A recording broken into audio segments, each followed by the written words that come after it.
લીંબડીમાં mobile ફાટતા આગ લાગવાની ઘટના બની છે. આગ લાગ્યાના 2 કલાક બાદ ફાયરની ટીમો આવી હોવાના આરોપ લગાવ્યા હતા.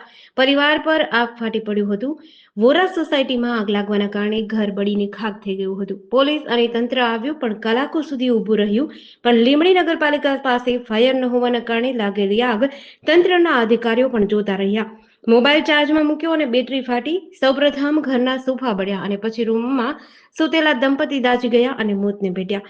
તંત્રની બેદરકારીથી કલાકો સુધી ફાયર ન આવતા રોષ વ્યક્ત કર્યો હતો. લીંબડી નગરપાલિકા પાસે ફાયરની સુવિધા નથી. સુરેન્દ્રનગર મનપાની ફાયરની ટીમોએ આગ પર કાબુ મેળવ્યો અને 2 લોકોના જીવ પણ બચાવ્યા. મારું કલીમુદ્દીન તાયર અલી. આ મોબાઈલ છે ને ચાર્જમાં મૂકેલો સોફા ઉપર, એ મોબાઈલ ફાટ્યો એટલે સોફા હરગ્યા ને પછી બધું આગ ચાલુ થઈ ગયું. ફાયર આવી ગઈ હતી? ફાટ્યો પછી આવી 12 વાગ્યા પછી ને 11 વાગ્યા આસપાસમાં ભડાકા તડાકા થયા હતા. બધા આવી ગયા હતા આજુબાજુ? પોલીસ વાળા બધા આવી ગયા હતા. પોલીસ ખાતું ફાયર નો આવી? ફાયર નહોતા આવ્યું. મ્યુનિસિપાલિટી જોઈ પહેલા. હમણાં વાંકાનેરમાં તમે જુઓ તો આજ પ્રમાણે પોઝિશન હતી કે ગામ હવે દુકાનો બધી હરગી ગઈ, મ્યુનિસિપાલિટી આવી નહીં.